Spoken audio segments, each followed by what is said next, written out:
Good morning and welcome to SimWorld today. I am Marsh here on the final day of January, joined back in the booth by one Rick Blaze. Good morning, Rick. How are you? Hey man, I think I deserve a more bigger intro than just that. And now, starting at shooting guard, 6'1" out of Houston, Texas, Richard Blaze. How's That's not that? my Is that a little name, bit? but yes, I that's know it's better, not your Marsh. name. I know it's not your name, but the folks don't believe that some woman willingly named their child Ricky. So they need the birth certificates. The birth certificate It's a argument is crazy world back. we live in. When The you birth your short name certificate for Ricky argument is doesn't mean your back. name is Ricky. We live in a crazy world.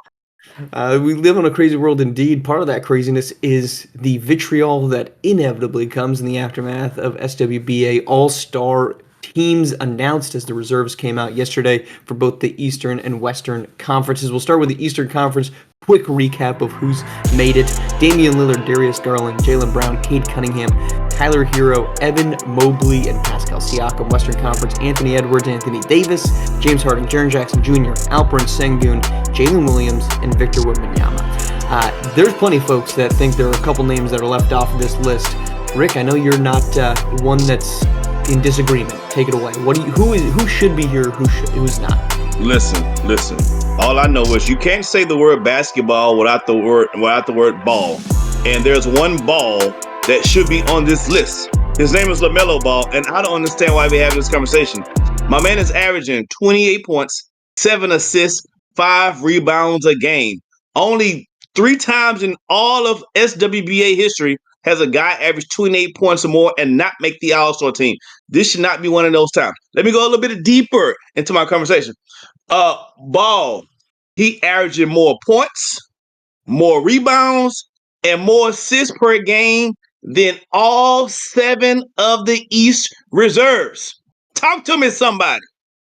We getting the stats now. Okay, so we say now he got the stats. Cool. What about popularity? Well, he led all guards in the East in fan voting and was top 10 across all the players. So now the Yep. fans want him in the game, and you still don't put him in the game? This is crazy. Now his team is 12 and forever. Yes, but my man's a great player is a great player. I can say when Michael Jordan played with the Bulls, when his team sucked every year, they didn't take him out the All-Star game because of it. So what we doing? So Rick, you said he was top 10 in players, top 10 among guards and players. Is that in player voting or top 10 all players? Top 10 across all players. Top 10 across all players. Well, here's why he Okay, didn't make it. he had more votes than Steph Curry, Anthony Davis, and Donovan Mitchell. Facts. Here's why he didn't make it. Because he's shooting 41% from the floor and 33% from deep. He's taken 23 field goal attempts per game. To your point, on one of the worst teams in the entire SWBA. You mentioned 3 guys haven't made it before. Most recent one was Bradley Beal on those atrocious Washington Wizards teams where by default somebody's got to score. And that by default has turned out to be LaMelo Ball. He's 23 shot attempts per game. That's more than everybody else in the SWBA. He's shooting that 42% mark that you want to talk stats, Ricky. You want to talk stats. 42%. No other player in the top 20. I could probably keep scrolling. No one else until Trae Young, who also is the popular name on the snub list, is shooting below him, LaMelo Ball, at 42% in the top 25 of all leading scorers in the SWBA. So the 2 guys that people want to call out, well, their numbers are sick. They're both doing it at highly, highly inefficient rates, comparable to every other player that's making its way in. So I get it. You look at the stats. LaMelo Ball is number 1 in fan voting because the brand of LaMelo Ball, the brand of I'm going to chuck. I'm going to get up here and I'm going to chuck the damn ball. I think I'm Steph Curry. I'm the goodwill broken down version of Steph Curry. And I'm going to shoot the ball from 35 feet 7 times a game. LaMelo Ball doesn't make it because he's inefficient. That's why.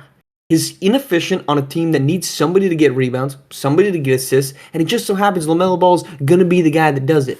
Where's the vitriol for Devin Booker not to make it? Inarguably a better basketball player than LaMelo Ball. Where's the vitriol for Tyrese Maxey to not be on this list? But no, we choose Trae Young and LaMelo Ball, the 2 extremely inefficient scorers in the SWBA today, and then say those are the people. But on top of that, who are we kicking off? We're going to kick off Dame Lillard, who's been better this season. He's been an equally good scorer, more efficient scorer for a better basketball team. We're going to kick out Tyler Hero, who is the only reason, alongside Bam Adebayo, who also didn't make it, that the Miami Heat are surviving the tornado that is Jimmy Butler. That's who we're going to take off for Sir Chuck-a-Lot in Charlotte. Miss me with that. Miss me with that, Ricky. Sir Chuck-a-Lot was a good one. I'll give you that.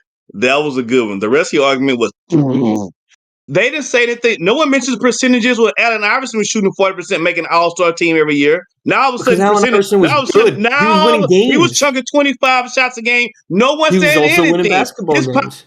His popularity was through the roof. Yeah. He had shoe endorsements, and he was leading. He was amongst the leaders in scores. Everything LaMelo Ball is doing right now. What's the thing he was doing? Everything LaMelo Ball is doing right now. Not everything. He did one other thing that LaMelo Ball's not doing. What's LaMelo Ball not doing? Nope. He was winning damn basketball games. Rick. That's what Allen Iverson was doing. Winning basketball games. If we want to just play the stat, what are we moving the goalposts on shooting percentages or winning basketball games? Because I feel like the main argument was the shooting percentages, and there's guys who shot terrible percentages who's still in the All-Star game, and now we're saying it's about winning basketball games. It's about both. You can't just be chucking for stats purposes, Rick, and not be winning. He's chucking because there's no one to pass it to. I'm surprised he averaged 7 assists. I don't know no other guys he can pass it to. I think that says more about him than it doesn't. Like because if you had 23 shots in a game, you could score 28 points. I mean, I could, but I'm an anomaly. Well, maybe you should be an all-star because that's what he's doing. I am an all-star. The ball. He's just chucking the ball. He has no one to pass it to, Marsh. That doesn't. Okay, what? So that doesn't mean somebody got to shoot it. All-star is 41%. 41%. That's not his fault. The rest of the team sucks. I'll give you that. But the fact is, we can't, my opinion, I shouldn't say the fact is, because we're all entitled to our opinions. You should not be eligible to make the All-Star game just because of a points per game total when your team is garbage and you can't efficiently score the basketball. That should be qualifiers. So, Marsh, let me ask you this. So, is there a world that you live in where your team can suck and you can be an all-star? Because you sound like that world doesn't exist. If your team sucks, like Charlotte's team sucks, if your team sucks, then in your world you can't be an all-star. So you saying there's no way he could have been an all-star. Don't backdoor this way. Well, yeah, if he shot 7% just higher, he would be, and his team still sucks. Yep. That's not a good argument. I would say you need to be at least in the play-in race at this point. You've got to be a competent basketball team. And look, maybe this is the wrong argument. First they take away DEI, now this. Now, yeah, I'm sorry. Your team sucks. You're going to be the leading scorer by default, the leading stat getter by default, and now you're going to go out there and you're not going to be eligible for the All-Star game. Wow. Because Rick, let me ask you real quick, and then we got to move on. Who should have won the MVP in 2017? Should it have been Russell Westbrook, who did win, or James Harden? I mean, who? I'm assuming you're going to say Russell Westbrook. I'm assuming you're going to say James Harden. That's why you bring up the argument. I'm not assuming anything. I'm assuming you. But I say about Russell Westbrook. Let's say Russell Westbrook. He averaged a triple-double for the entire season. People don't. That's not something you do every day. So Russell Westbrook averaging a triple-double. Sometimes you got to just go along with it is what it is, bro. No one has done that since Oscar Robertson. You got to go back to the. Jokic is the MVP this season. Then he's not averaging a triple-double for an entire year. There's no argument with that for me. I don't care who you are. The whole team knows you have the ball. The whole team knows you're going to do your thing, and you still do your thing, a triple-double every single game for an entire season. No, there's no argument for that. Russell Westbrook, 10 out of 10. That's what Jokic is doing right now. Let's move on. Jimmy Butler in Miami. Oh, God. We're talking about Jimmy Butler still. We are now 7 days away. We're 1 week away from the trade deadline. Is Jimmy Butler worth the risk? Is he worth the headache that you just experienced? He's not worth this topic of conversation right now. I don't even know why Jimmy Butler is even. We're talking about a guy. First, we went from guys who've been snubbed from playing hard on the basketball court to a guy who's not even on the goddamn basketball court. What's going on? Jimmy Butler is not worth this headache. He's not worth this topic. My man wants to take his money and he wants to sit down and go where he wants to go and does what he wants to do. And it doesn't work that way. Look at his hair. I'm a Jimmy Butler fan. At this point, you're over the headache he's causing. He's not that player deserving of this headache to deal with. At 35, he's not worth this headache. He's not, whatever team he goes to, he's not going to be the number one option. He's not that guy that like that anymore. He's not worth this headache, and he's not worth what he's going to cost you. He's a piece player. He's a very good piece player, but he's not worth this headache at all. At all. Who do you think ends up believing he's worth the headache, if anyone? The Charlotte Hornets. Well, he could use some help. Jimmy Butler's worth. He has absolutely tanked the value that he had out there, and the fact that he was at one point probably getting you a first-round pick if you're Miami, maybe a second, maybe 2 first-round picks, probably one of them heavily protected. At this point in time, I don't think there's a team out there that's going to give him more than a second-round pick and salary filler. And the ultimate moving pieces on the chessboard, moving deck chairs on the Titanic, is a swap of him and Zach LaVine, because the only other obvious move would have been him for Bradley Beal. And I think any team that's going to be welcoming Jimmy Butler in has to have the ability and the culture, for lack of a better term, that he's walking away from that could withstand him. And you need a bigger person in the room than Jimmy Butler. I think that's the biggest thing. You need to take him to a program where he is not, whether he can believe it or not, the number one guy in the locker room. Because if you send him to a team like Houston, he's the number one guy in that locker room. He's not going to Houston. It's not happening. I'm just saying, I'm giving you examples. If you send him, which he wanted to go to, if you send him to Phoenix, he is not the number one guy in that locker room, because it's a pecking order between Kevin Durant and Devin Booker ahead of him. If you send him to Los Angeles, which would be extremely challenging, I don't know if financially they can even do it, he's not the number one guy in the locker room. That's the only place you can send Jimmy Butler, and this is worth it. But at this point in time, I'm not sure that there is a group that looks at Jimmy Butler and says this is worth the risk, especially the risk of him signing on next year at that $52 million. And you're going to hear a lot of people saying, well, then it's just an expiring deal and you can move it. You still got to move the person. And personality-wise, Jimmy Butler has done a really poor branding job of saying, I'm a guy that you should have and want inside your locker room. Yeah, and the salary he's demanding that's on his back is not worth it either. He is not worth $50 million for on and off the court, everything he does. I do like Zach LaVine in Miami though. I don't know. I don't think Jimmy Butler be happy going to Chicago at all. But I do like Zach LaVine in Miami. I think that does some really good things for Zach's career and does really good things for the Miami Ball Club. So I do like that. I don't think it happens again because I don't see Jimmy playing in Chicago. He's going to be screaming and kicking and fighting all the way through like a baby you try to put in the car seat who's sleepy. So you're right to the point that it has to be a curated situation for Jimmy Butler. It's unfortunate that everybody has to jump through these hoops because, again, at this point in his career, he's not worth that. He's not that type of player, nor is he worth the headaches off of the court. He's about 4 years too late with all these damn shenanigans. 4 years too late, 2 years too late when their last SWBA Finals appearance was. All right, let's head down to college basketball, where a pair of top 10 teams got a pair of big wins last night on the hard court. Virginia Tech goes on the road, takes down a struggling Wake Forest squad 75-88. Newly Cox leads the way there. And Texas smothers TCU in an in-state rivalry. Anthony Young, 25 points and 5 boards in the win for number 3 Texas. That comes on the heels of what has been a pretty entertaining top 5 week with teams like Villanova and Duke also getting wins, and Alabama, who's number 6, taking down then number 1 Kentucky. So let's talk Texas and Virginia Tech. Was the case made for them to be national champions? Have they moved themselves up any further along as we see Villanova extend their winning streak, as did Duke? Hell no. I mean, this is not the week. This is not the week to say have they moved the needle when they playing subpar teams this week. Texas beat a team that's 6-12, way below 500, way below 500. And Virginia Tech beat a team that's only won 2 games all damn season. What are we talking about? Of course Are they're they number supposed to one win a game. seeds? Of course Are they they number showed one up. Of seeds? course they balled out. These guys would have beat them with their bench players starting the entire game. Now, if you want to make an We're back. argument after they beat, if you want to make an argument after they beat one of these other top 15, 20 teams, cool. I can jump on shit with you. But after beating these struggle bus teams, don't come to me talking about, oh man, are they ready now? No, this doesn't mean the mood. They all who we saw. They all what their ranking says they are right now. What they should. They done what they should have been. It's more of a topic, more of a talking point. If those other teams would have beat them, than it is a talking point that they beat those guys that they were supposed Are they to beat the number one brains out of. seeds? Are they number one seeds then, Ricky? Oh yeah, I can see that for sure. I can see them in number one seeds.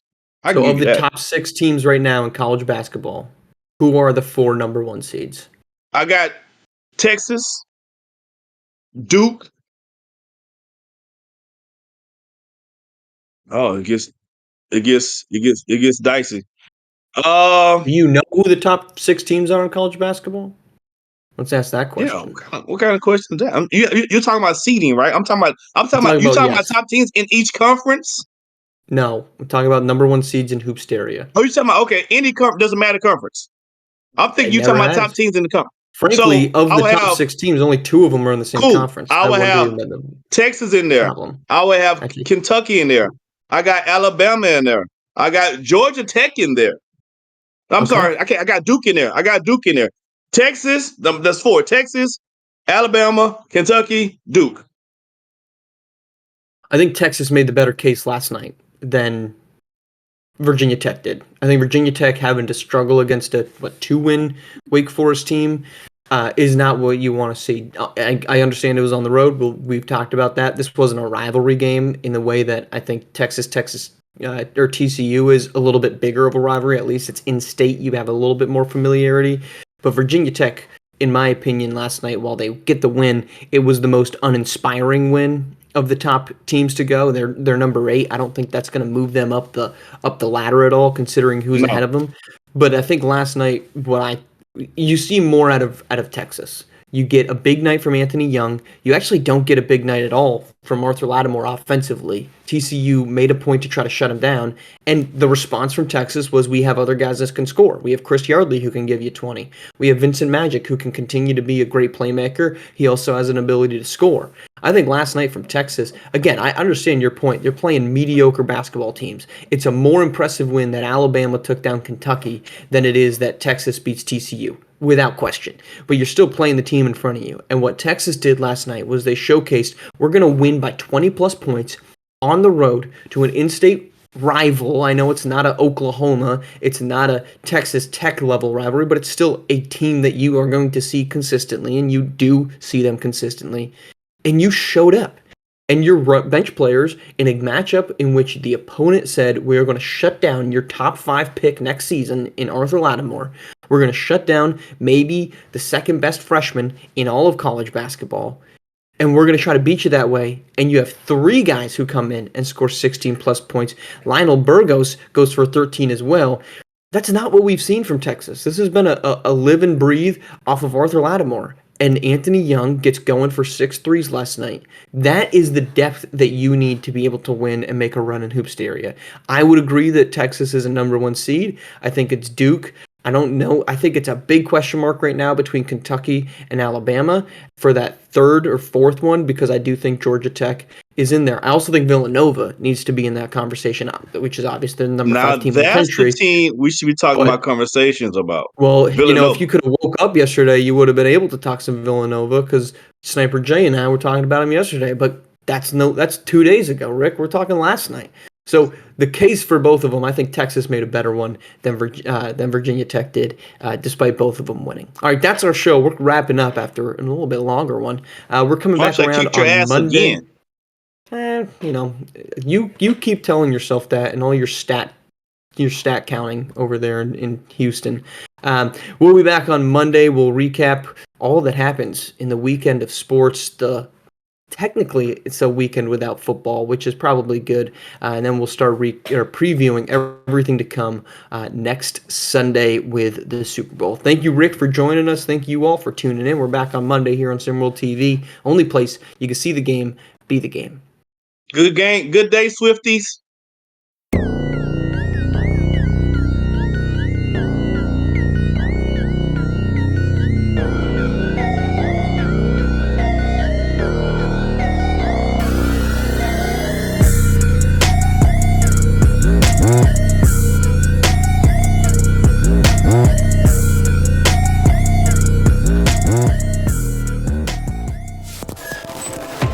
This has been a presentation of SimWorld